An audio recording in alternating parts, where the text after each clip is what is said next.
And good afternoon. You're listening to Ken Hudnall. This is the Ken Hudnall Show. Coming to you from my studios right here in exciting El Paso, Texas, gateway to the West and the most haunted city in the country. Well, today is March the 19th, 78th day of the year. Just 287 days remain to the year is over with, and we'll start a new year. The holidays and observances: National Let's Laugh Day, Orange and Lemons Day, and National Close the Gap Day. And let's not forget Operation Iraqi Freedom Day. Well, one last holiday in observance. It's the last day of Ramadan. It's considered a holy month by the Muslims. They fast from sunrise to sunset, focusing on spiritual reflection and community. Famous people born on this date: the one and only Bruce Willis and Harvey Weinstein. Well, let's see what stories we have in the news today, because there's always something going on.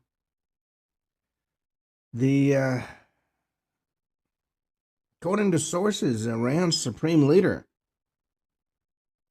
Mojtaba Khomeini, is misfunctioning, as they put it, not controlling the regime, according to sources. He's little more than an empty entity who's not at all at the helm of the regime, according to Israel's national security sources. He's the son of Ayatollah Ali Khomeini, who was killed in a targeted Israeli strike February 28th. Also linked to what officials describe as a misfunctioning regime. The new leader's an empty entity, according to Kobe Michael, a defense analyst at the Institute for National Security Studies and the Misgave Institute. It doesn't appear in public. They also have reliable information. He doesn't control or lead the regime, or what's been left of the regime. The current Iranian leadership is said to be broken and confused and almost misfunctioning. Well, he reportedly escaped death by minutes when his father was killed February 28th, leaving the compound for a walk shortly before an Israeli missile strike. That's according to a leaked audio that's accessed by the Telegraph. The audio, reportedly from a March 12th meeting, revealed details about the strikes that also took out several members of the Khomeini family. Mazahir Hosseini, head of protocol for Khomeini's office, supposedly heard in the audio telling senior leaders that Mojtaba sustained a minor injury to his leg. Well, apparently it was much more than that. Well, in New York City, the judge has ordered the deportation of a New York City council staffer after his arrest. Mamdani, of course, has gone on the attack.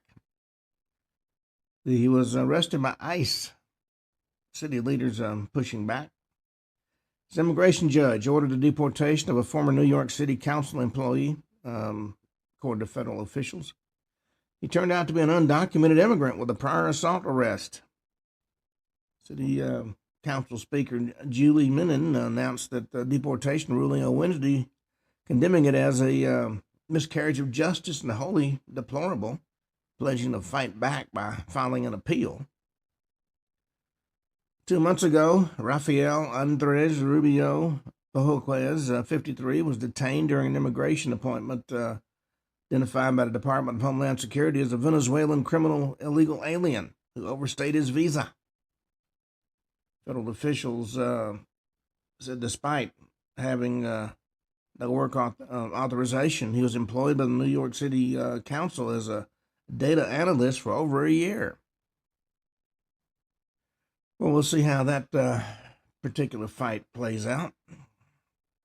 Well, in Mullen's heated confirmation hearing to be Trump's next DHS chief, quite a lot of frustration and friendship and questions of temperament dominated the confirmation hearing for Senator Markwayne Mullin, Republican of Oklahoma, as the Senate tries to confirm him to lead the Department of Homeland Security. The hearing, led by Senate Homeland Security and Government Affairs Chair Rand Paul, Republican of Kentucky, started with a tense exchange between him and Mullin and ended with questions about whether the committee would even hold a confirmation vote. President Trump had tapped Mullin to replace outgoing DHS Secretary Kristi Noem.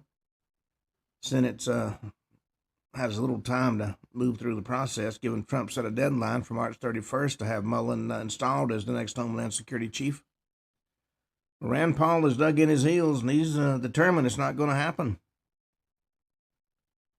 Well, Joseph Duggar is arrested for allegedly molesting a 9-year-old girl during a Florida vacation. Joseph Garrett Duggar was arrested Wednesday for allegedly molesting this 9-year-old girl years ago.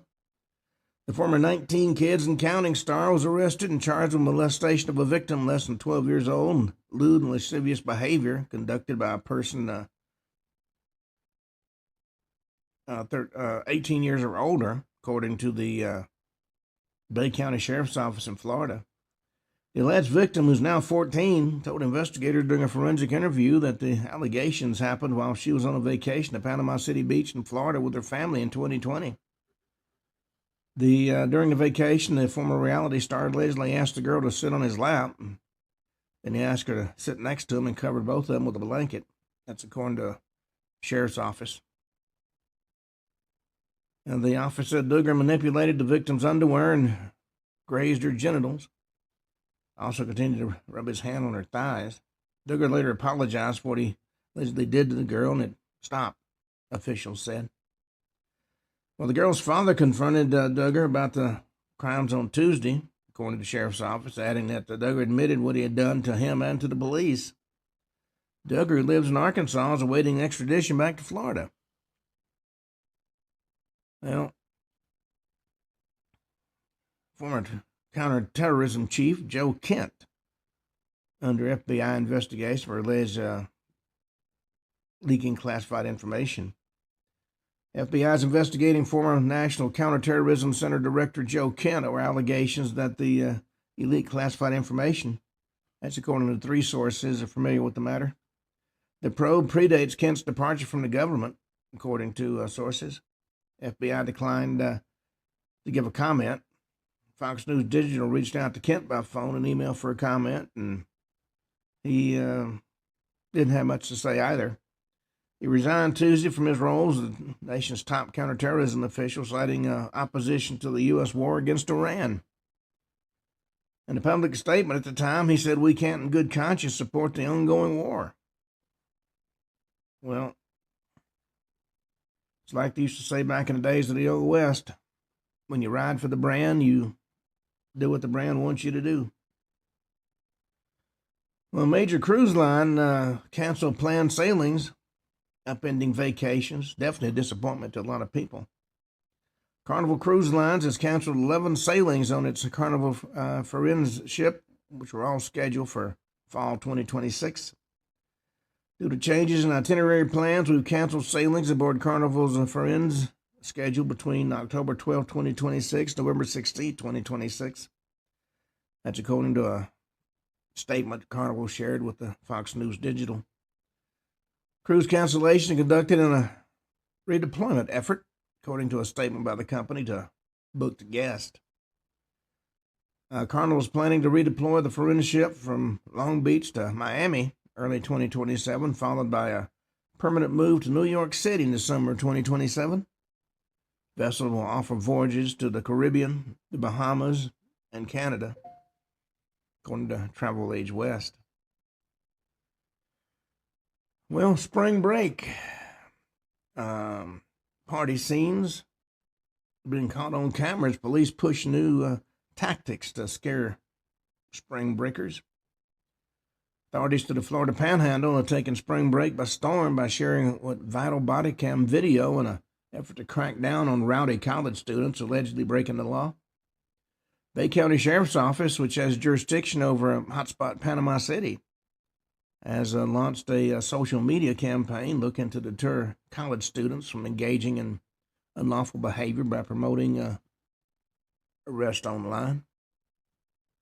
I remember back in my parents' owned a motel in Florida, spring break was a wild time.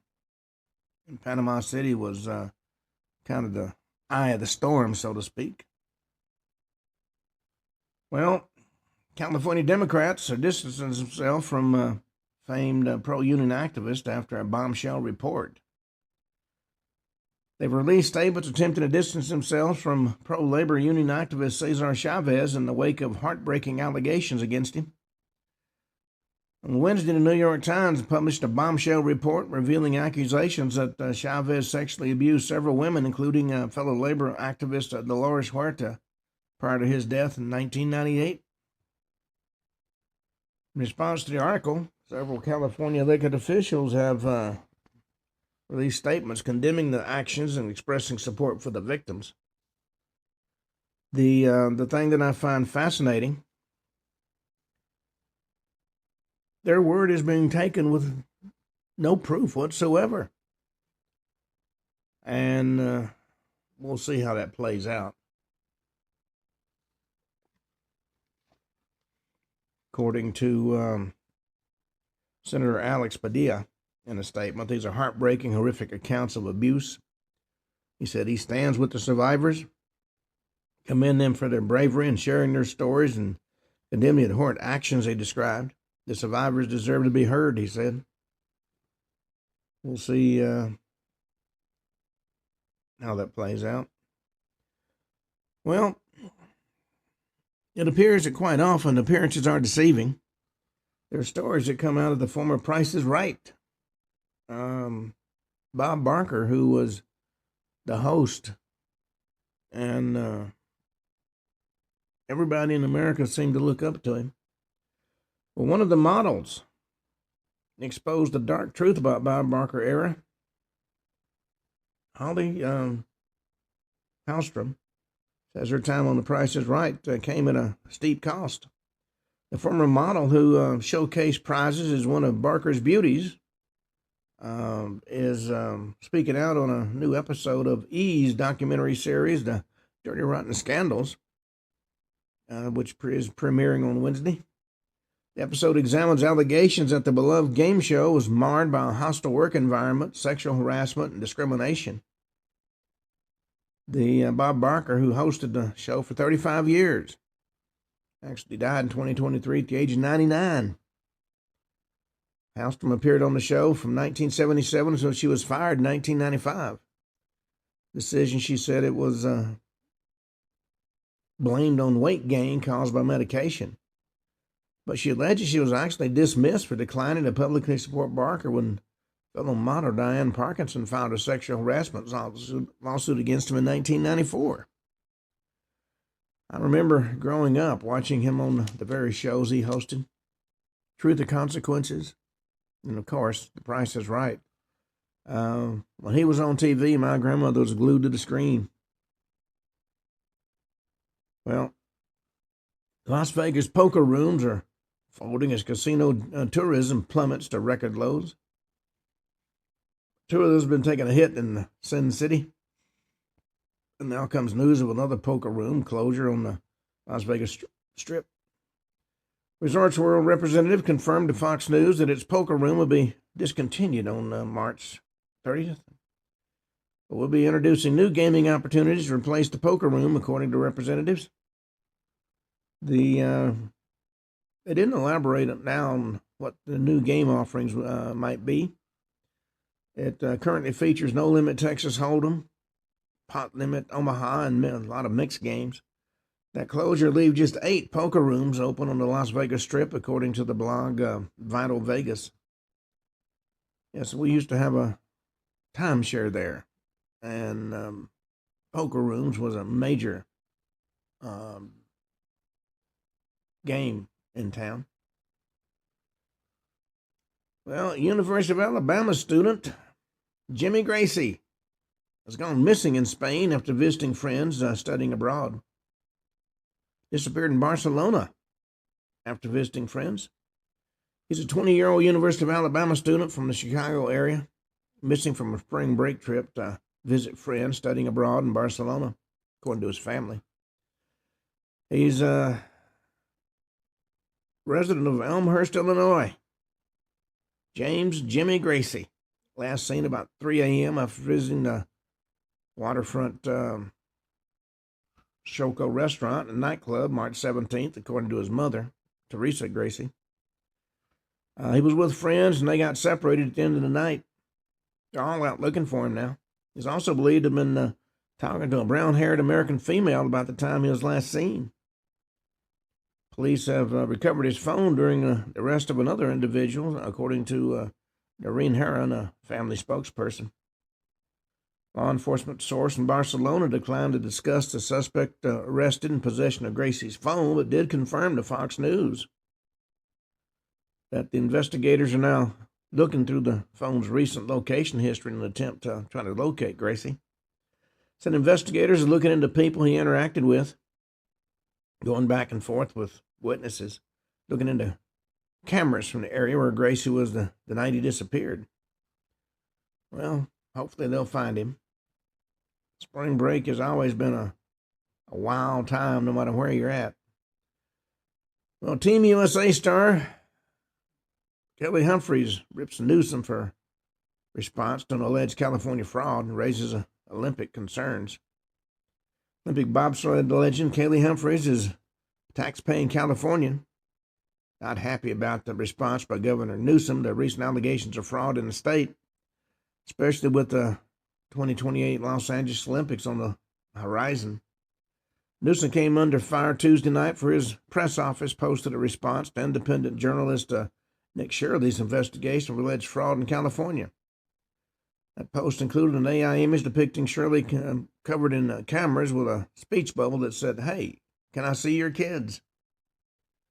Humphreys told Fox News her reaction, raising concerns over the impact it could have on the 2028 Los Angeles Olympics. She said, "As a California resident, I'm deeply concerned about the reports of alleged financial fraud and Governor Newsom's apathy. Aside from the reality that any financial fraud is wrong, the fact this allegedly happened in the state that's slated to host the 2028 Olympics is even more concerning. The Olympics are a multi-billion-dollar event that requires substantial government support to ensure it runs correctly." Well, we'll see if they actually get it put together. Well, an ex-principal has been sidelined over the Charlie Kirk controversy. He's now headed to prison on an illicit image case. Former Oregon high school principal allegedly been sidelined over controversial comments about slaying conservative activist Charlie Kirk is now headed to prison in a child sex abuse images case. Jeremy Williams, 50, of Longview, Washington, was sentenced February 23rd to 61 months behind bars after pleading guilty to 3 counts of first-degree possession of depictions of a minor engaged in sexually explicit conduct. Williams still have to register as a sex offender and served 3 years of supervised probation after his release. He was leading Rainier Senior High School since 2022. The Rainier School District has less than 800 students, according to state data. His legal troubles came to light after a social media platform flagged accounts tied to him for sharing files that matched known child sexual abuse material. Digital fingerprinting process known as hash matching. That alert kicked off an investigation, and detectives later searched his home and seized phones and computers and other devices. This day and time, you can't get away with anything.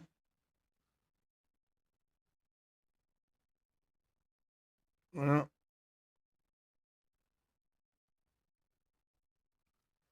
new poll finds Americans likely to see each other as morally bad, but experts say strong families can help that. American adults are more likely than others to view their fellow citizens as morally bad, with more than half agreeing to the sentiment that the new Pew Research Center survey of 25 countries.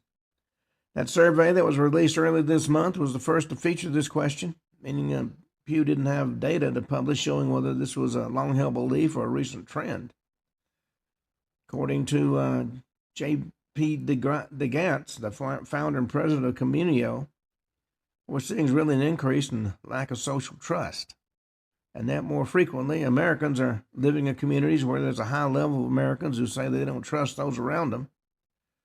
Communio is a nonprofit that works with churches to strengthen families and communities by promoting healthy marriages and relationships. A lot of crazy people out there, folks, no question about that. Well, according to Jonathan Turnley, Comey loves singing Beyonce's songs, but he might have leaked a pop secret. Former FBI Director James Comey been called a lot of things by critics and fans alike, but it appears his stab at being a pop singer didn't pan out. Recently raised eyebrows with an account of his singing Beyonce's Sandcastles to FBI officials in a classified briefing, only to be met by stony silence. Of all the things that he was known for, singing was not one of them. It appeared that some of his agents may have viewed the occasion as grounds for intervention rather than rendition. In fairness to the agents, they were likely unaware of Comey's use of beaches to uncover hidden intelligence and messages. Go figure. Well, final story comes from Fetterman. He says Democrats actually lack a leader, claims the party's driven by Trump derangement syndrome. John Fetterman of Pennsylvania said during an appearance on the All In podcast that the Democratic Party didn't have a leader. And then he made the statement that Trump derangement syndrome actually controls the party. It's a term often used by Trump supporters to describe strong opposition to the former president. In many cases, if Trump is for it, the Democrats are against it. No rhyme, no reason, no logic. Well, AOC thinks she leads the Democratic Party, but the Democratic Party seems to have another idea. Well, yesterday we were talking about UFOs and government reaction. So there's been a lot of encounters the government just does not want to explain. We were talking about the Malmstrom incident where UFOs actually shut down nuclear missiles.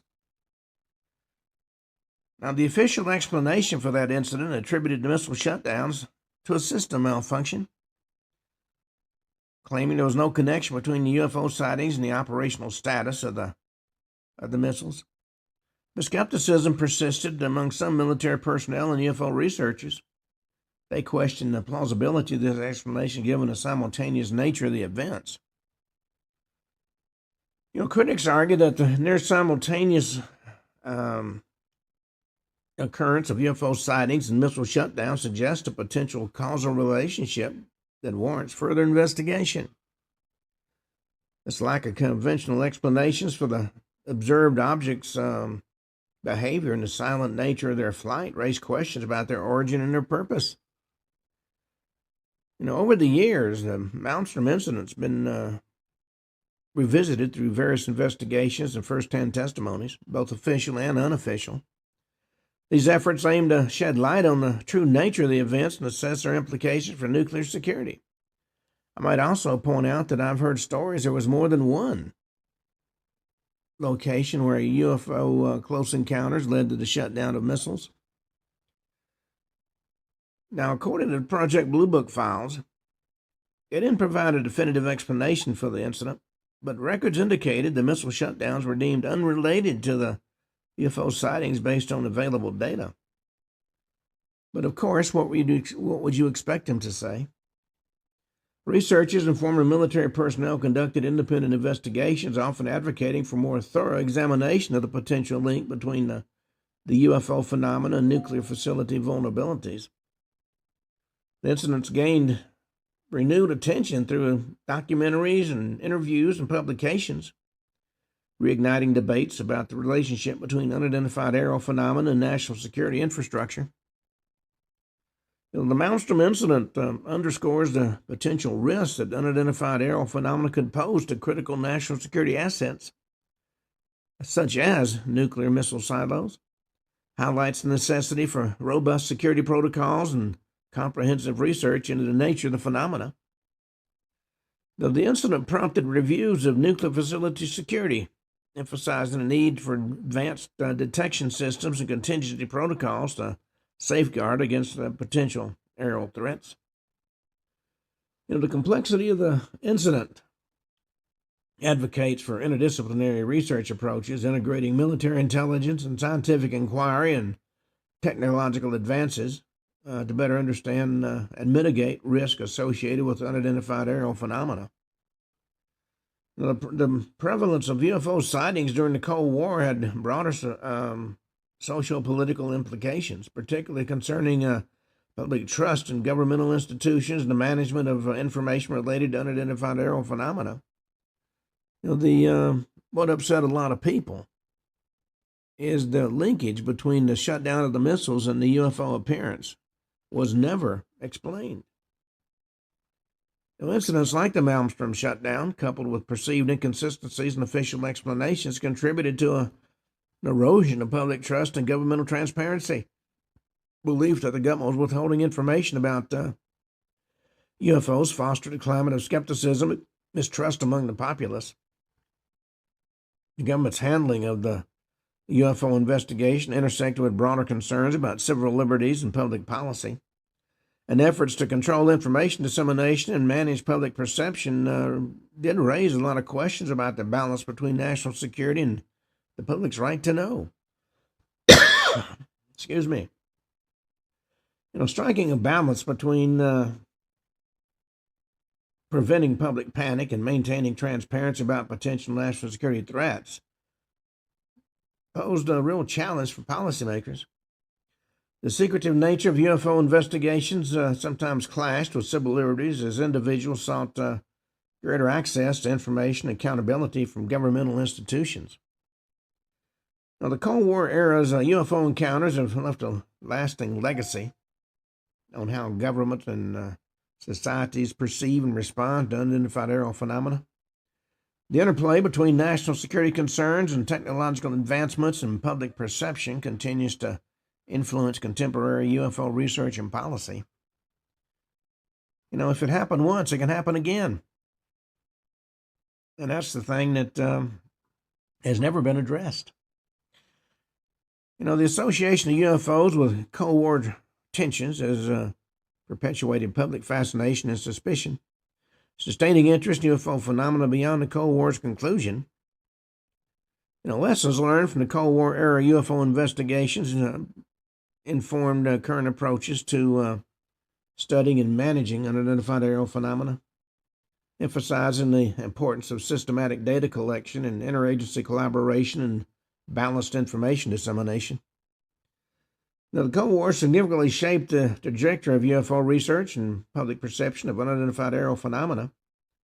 The era's intense geopolitical tensions, technological competition, and pervasive fears of espionage and nuclear threats created a unique environment where UFO sightings are not merely curiosities, but potential indicators of foreign technology advancements and national security risk. And if they can shut down the Malmstrom missiles, they can shut down any missiles. Through notable encounters, governmental responses, and the integration of UFO investigations into broader intelligence and defense frameworks, the Cold War period left an indelible mark on the study of unidentified aerial phenomena. Legacy of this era continues to influence contemporary UFO research, underscoring the complex interplay between national security, technological innovation, and public perception in the enduring quest to understand the unknown. And as we move forward, the insights gained from examining Cold War UFO encounters provide a critical foundation for understanding subsequent government and military encounters with UFOs and UAPs. For those that are not familiar with it, the term UFO has gone out of style. We don't talk about that anymore. We talk about UAPs. And what is the difference? Absolutely nothing. The The subsequent government military engagements with UFOs and UAPs, illuminating the persistent challenges and evolving methodologies in the pursuit of unraveling the mysteries of unidentified aerial phenomena.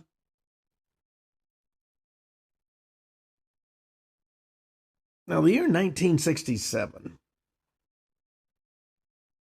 was it marked a significant milestone in the annals of unidentified aerial phenomena encounters, intertwining the enigmatic world of UFO sightings with the critical domain of nuclear security. And I'm talking again about the Malmstrom Air Force Base incident. It occurred in March of 1967. And it stands as a pivotal event where reports of unidentified air objects intersected directly with the operational integrity of the United States nuclear arsenal. We're going to delve into the details of the incident, examine the official responses and ensuing skepticism. We're going to explore the broader implications for military protocol and national security. Malmstrom Air Force Base, which is located near Great Falls, Montana, was a strategic installation housing the Minuteman III intercontinental ballistic missiles. These missiles were a cornerstone of the U.S. Nuclear deterrence strategy during the Cold War, capable of delivering devastating payloads across the continents. The base was equipped with advanced security measures, including extensive surveillance systems and strict operational protocols to ensure the readiness and safety of the missile arsenal. Now, it was the morning of March 24th, 1967. Personnel at Malmstrom Air Force Base reported a series of unusual and alarming events. About 2 hours after sunrise, multiple observers across the base noted the presence of a bright, unidentified object hovering near the Minuteman III missile silos. The object was described as emitting intense light and exhibiting erratic flight patterns, including sudden accelerations and rapid changes in direction. These defied conventional aerodynamics. Shortly after the sightings, the base experienced a sudden and unexplained shutdown of several Minuteman III missiles. Approximately 4 missiles became non-operational, causing immediate concern among the base's command structure. Shutdowns were attributed to malfunction in the missile systems, prompting emergency protocols to assess and restore functionality. Notably, the timing of the missile shutdowns coincided almost precisely with the reported UFO sighting, raising suspicions of potential connection between the two events. Now, I talked earlier about eyewitness testimonies, and some of the key figures involved in the incident provided firsthand accounts that underscored the gravity and peculiarity of the events. Probably the best-known witness was Captain Robert Salas. He was a missile control officer who reported witnessing the bright object in its proximity to the missile silos. He noted the object's presence seemed to coincide with the missile shutdown, suggesting a direct impact on the operational status of the weapon systems.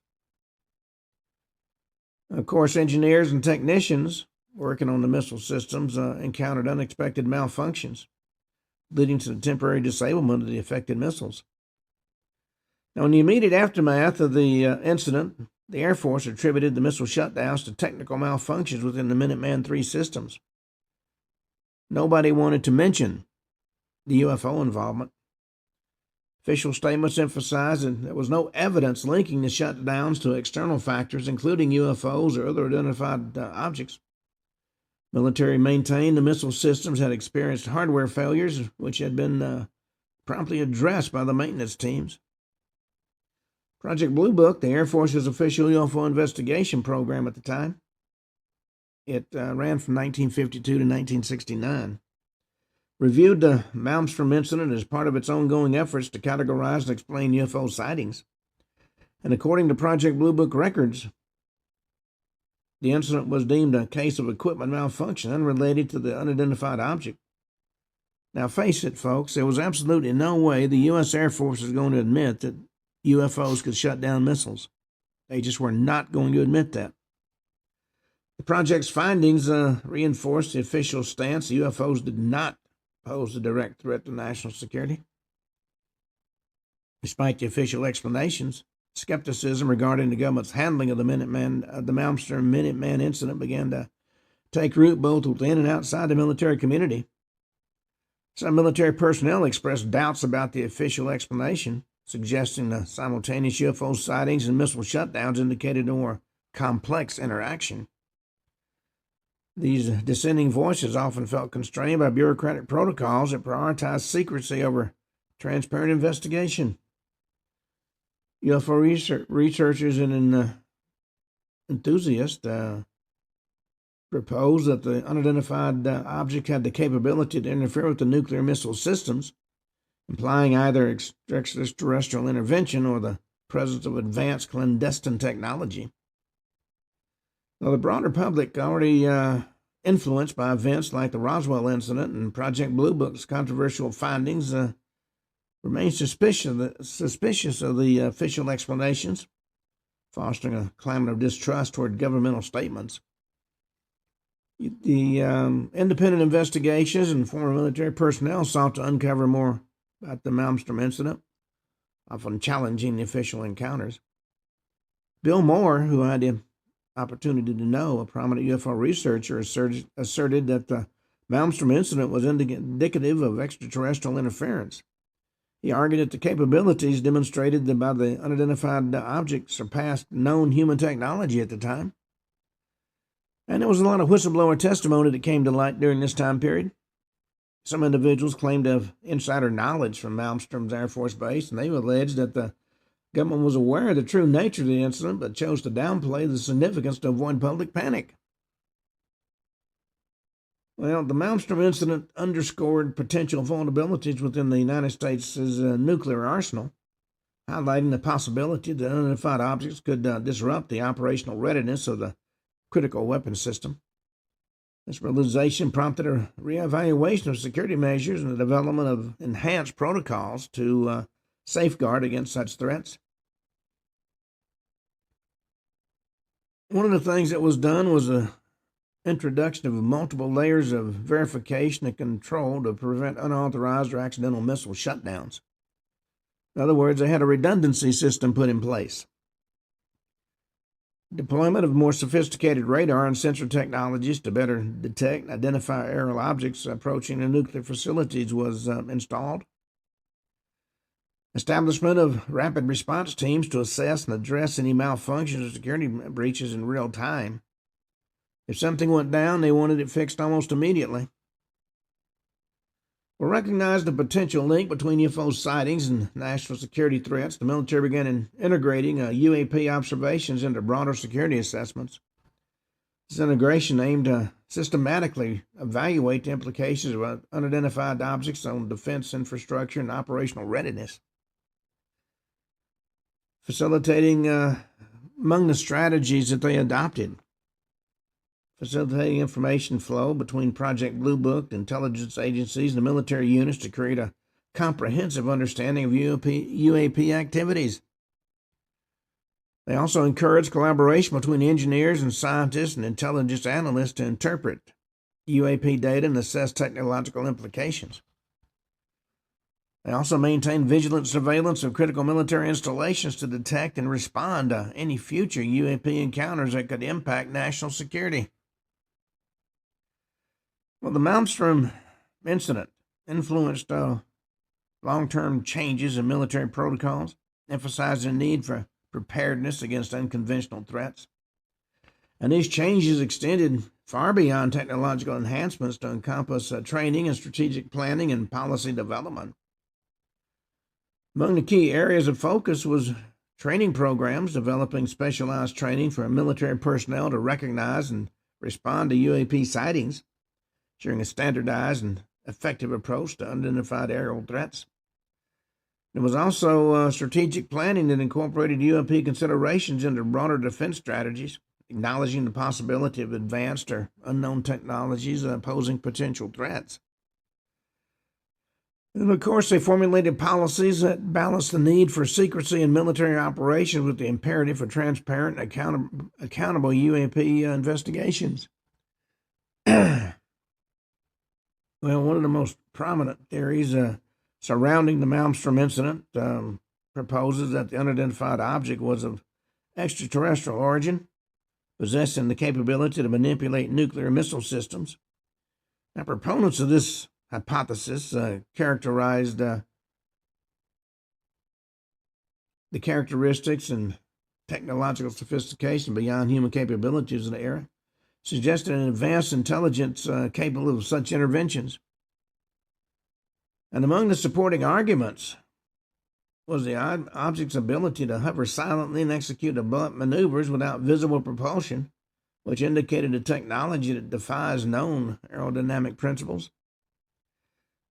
Then, of course, there was the immediate correlation between the object's presence and the missile shutdowns. It implied a deliberate interference, which proponents attribute to either alien technology or advanced electromagnetic manipulation.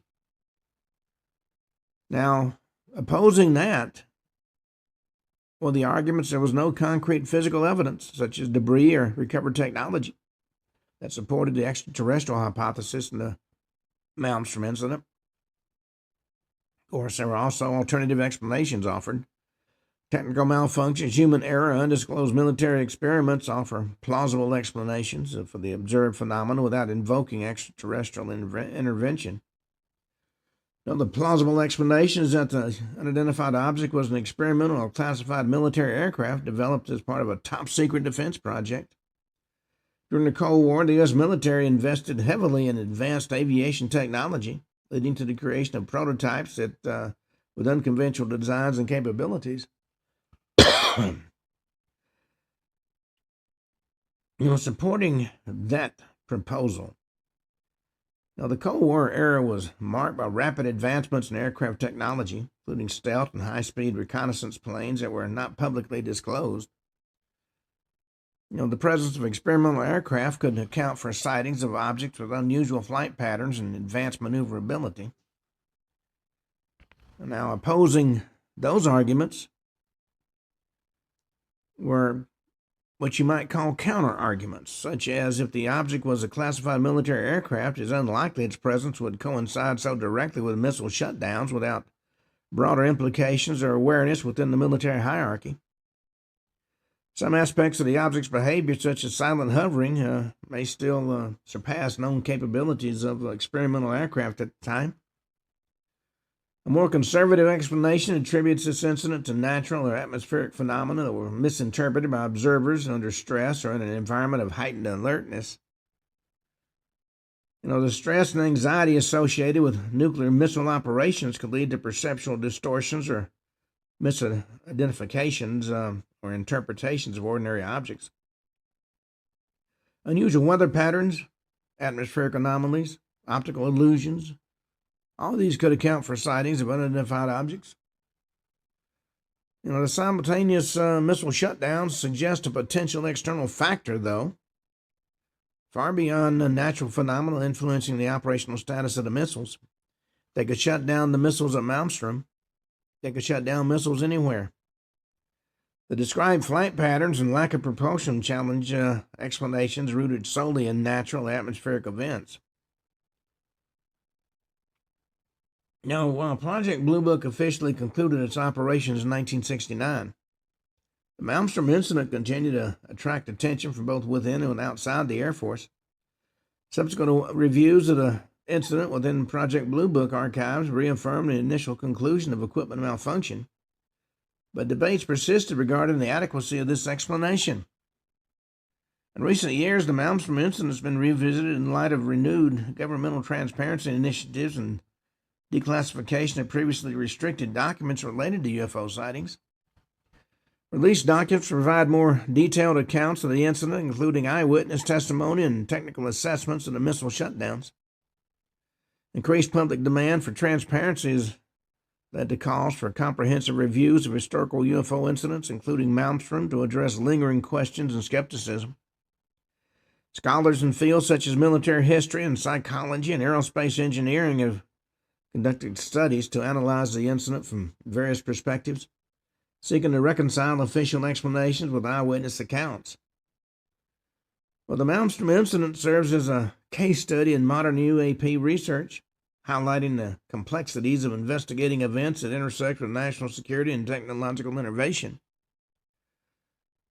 Contemporary efforts such as the establishment of the Unidentified Aerial Phenomena Task Force and the All-Domain Anomaly Resolution Office drew lessons from historical incidents like Malmstrom to enhance current investigative frameworks. Now, emphasizing the need for coordinated efforts between military, intelligence, and scientific communities to comprehensively assess UAP sightings has been a key part of this new effort. Leveraging advanced technologies, including artificial intelligence and high-resolution sensor systems to improve data collection and analysis of UAP encounters has become a cornerstone. And balancing government transparency with national security concerns to foster and inform public discourse on UFO phenomena has become a key part of the new effort. Though the Malmstrom incident prompted a thorough review of missile system security protocols to prevent potential disruptions from unidentified or hostile aerial objects.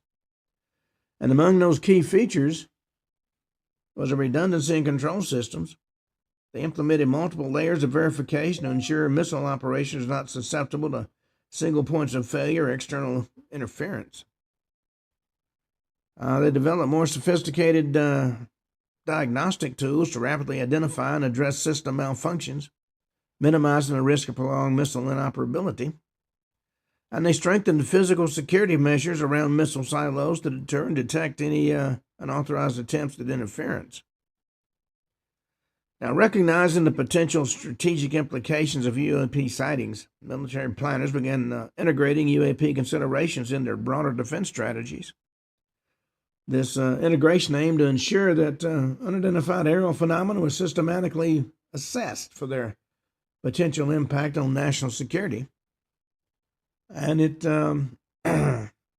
you would have thought that would have been part of any such program after Roswell, but it didn't really come in until the 60s. Well, including UAP encounters as a factor in risk assessment related to national defense infrastructure was a strategic method that was incorporated into 1960s.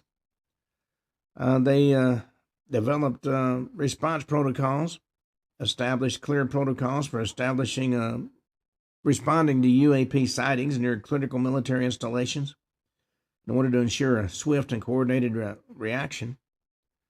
And of course, a lot of research and development was going on. A lot of investment and research to understand the technological capabilities of observed UAPs and exploring their potential origins and implications for military technology. Now, the Malmstrom incident has left an enduring mark on the landscape of UAP research, serves as a catalyst for ongoing efforts to systematically investigate and understand unidentified aerial phenomena, particularly in context where national security is directly implicated. Well, the unfortunate fact is they never came up with a conclusive decision. Beyond its military and security implications, the Malmstrom incident has perpetuated cultural and societal narratives surrounding UFO phenomena, reinforces themes of government secrecy and extraterrestrial intrigue and the mysteries that lie at the intersection of advanced technology and the unknown. Incidents inspired numerous documentaries, books, and fictional portrayals that explore the complexities and conspiracies associated with UAP encounters. And it's resulted in maintaining public interest in UFO phenomena. The Malmstrom incident contributes to the broader discourse on extraterrestrial life and advanced technologies far beyond human understanding. And it served as a touchstone event, continues to be a focal point for ufologists and conspiracy theorists advocating for greater transparency and disclosure from governmental authorities. And it offers valuable lessons for future UAP investigations, emphasizing the importance of comprehensive data collection, interdisciplinary collaboration, and transparent communication to address the multifaceted nature of unidentified aerial phenomena, not just here, but in other countries as well. I read a report about a similar incident that took place in Great Britain. They never came up with a solution for that either. One of the best known events that took place in England was the Rendlesham Forest incident in 1980. It's been known as Britain's Roswell. The Rendlesham Forest incident stands as one of the most intriguing and debated UFO encounters in the UK. Occurring over several nights in December 1980, this event involved multiple U.S. military personnel stationed at RAF Woodbridge and RAF Bentwaters in Suffolk, England. Witnesses reported witnessing strange lights and a metallic triangular object within the dense woods of Rendlesham Forest. And despite official investigations yielding inconclusive results, the incident has persisted in public perception, fueling speculation, conspiracy theories, and cultural representations of unidentified aerial phenomena. We're going to talk more in the few minutes we got left in the show today about some of the details of the Rendlesham Forest incident, examining eyewitness testimonies, official responses, subsequent investigations, and the impact on UFO lore in British society. Now, RAF Woodbridge and RAF Bentwaters were U.S. Air Force bases located near the village of Woodbridge in Suffolk, England. During the Cold War, these bases played a strategic role in monitoring Soviet activities and maintaining readiness for potential aerial threats. Proximity to these installations to Rendlesham Forest, a large expanse of woodland, provided a secluded environment where military personnel could conduct operations with minimal interference. The Rendlesham Forest incident unfolded over 3 nights, with the most significant events occurring on December 26th and 28th, 1980. Timeline of events was rather simple. December 26th, 1980 was initial sighting. 2 experienced U.S. Air Force personnel, Deputy Base Commander Lieutenant Colonel Charles Halt and Technical Sergeant Ron Taylor, were conducting a routine security patrol near the eastern edge of Rendlesham Forest. While on that patrol, they observed a series of bright lights descending into the forest. As they approached the source of the lights, they saw a metallic object resembling a large triangular craft with red and green lights emanating from its sides. Now, the second sighting, an encounter, took place December 28th. 2 nights later, that same area was revisited by Lieutenant Colonel Halt and Technical Sergeant Taylor. They reported observing similar lights entering the forest, followed by the appearance of a similar metallic object. This time they claimed to have a brief visual encounter with the craft, describing its movements as silent and hovering before ascending rapidly and disappearing into the sky. Well, after the initial and second sightings, additional reports emerged from other personnel stationed at Woodbridge and Bentwaters.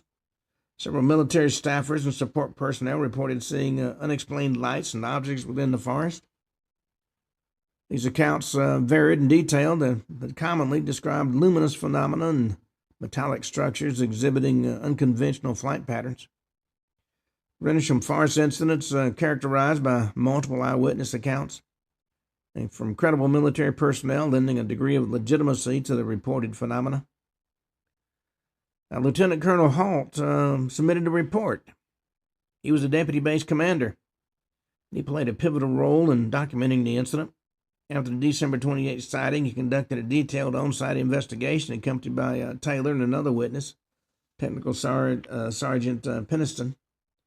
Halt's comprehensive report included sketches of the observed object, descriptions of its movements, and the behavior of the accompanying lights. Among the key observations, he described the craft as being about 6 meters in diameter, metallic in appearance, and shaped like a flattened pyramid with lights on each corner. Object exhibited hovering capabilities, moving silently and making abrupt changes in direction before ascending rapidly into the sky. The area surrounding the sighting reported experiencing radio interference and heightened electromagnetic activity during the encounter. Now, Technical Sergeant Taylor, an electronic warfare specialist, provided an independent account of the sighting. He corroborated the Lieutenant Colonel's description of the craft and behavior, emphasizing the silent nature of the object and lack of any visible propulsion or lighting anomalies beyond the observed red and green lights. He noted the lights on the craft were steady and didn't flicker, distinguishing them from typical aircraft navigation lights. And sound, unlike conventional aircraft, the object emitted no discernible noise.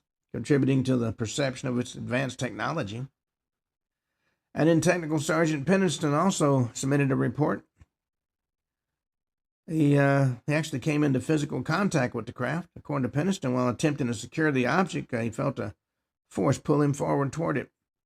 On making contact, he reportedly was stunned and briefly lost consciousness before regaining control and returning to his patrol. Pennington described the encounter as brief but intense, with the craft displaying a strong electromagnetic presence. After the incident, he experienced headaches and sensory disturbances, which he attributed to the encounter. In the wake of the Rendlesham Forest incident, both the U.S. Air Force and British Ministry of Defense conducted investigations to ascertain the nature and origin of the reported phenomena. After the initial and second sightings, the Air Force initiated an internal investigation to determine whether the observed objects posed any threat to national security or represented advanced foreign technology. Investigation involved collecting eyewitness testimony and analyzing environmental data and reviewing radar and sensor information. And among the findings, the Air Force concluded that the objects did not pose an immediate threat to the base of the personnel. The investigation has suggested the sightings could be attributed to misidentified conventional aircraft. Yes, we always had aircraft that could come straight down into the woods and go straight back up. They suggested the sightings were attributed to misidentified conventional aircraft, atmospheric phenomena, or psychological factors such as stress-induced illusions. And critics, of course, argued that the official reports lacked comprehensive data and failed to account for the full range of eyewitness testimonies, and leading to skepticism about their conclusions. But the British Ministry of Defense conducted its own inquiry into the Rendlesham Forest incident, aligning with their established protocols for investigating UFO sightings. The MOD's investigation aimed to determine whether the incident warranted further attention or could be explained through conventional means. And among the findings, they concluded that the sightings were likely results of misidentifications of natural phenomena or man-made objects such as downed satellites or experimental aircraft. Nobody was going to admit they actually had contact with a UFO. They just weren't going to do it. Now, there was no evidence of extraterrestrial activity, they said. Similar to Project Blue Book findings in the U.S., the MOD found no credible evidence to suggest the objects were of extraterrestrial origin. And following their analysis, the MOD decided not to pursue the case any further, stating it didn't represent a significant security concern. Well, beyond official investigations, numerous independent researchers and scholars have revisited the Rendlesham Forest incident, offering alternative perspectives and critiques of the official findings. Independent reviews have highlighted potential flaws in the official investigation, including limited data collection, possible biases, and inadequate consideration of all the eyewitness accounts. Some researchers have proposed the objects could have been experimental military aircraft or other advanced technology, either foreign or domestically developed, but not publicly acknowledged. And despite official explanations, certain aspects of the incident, such as the physical interaction reported by Pennington and the electromagnetic disturbances, remain unexplained, fueling ongoing debate. On that note, we come to the end of today's show. We'll be back tomorrow when we'll be talking about more stories that are strange and unusual. Until then, this is Ken Hudnall for the Ken Hudnall Show saying have a truly great evening.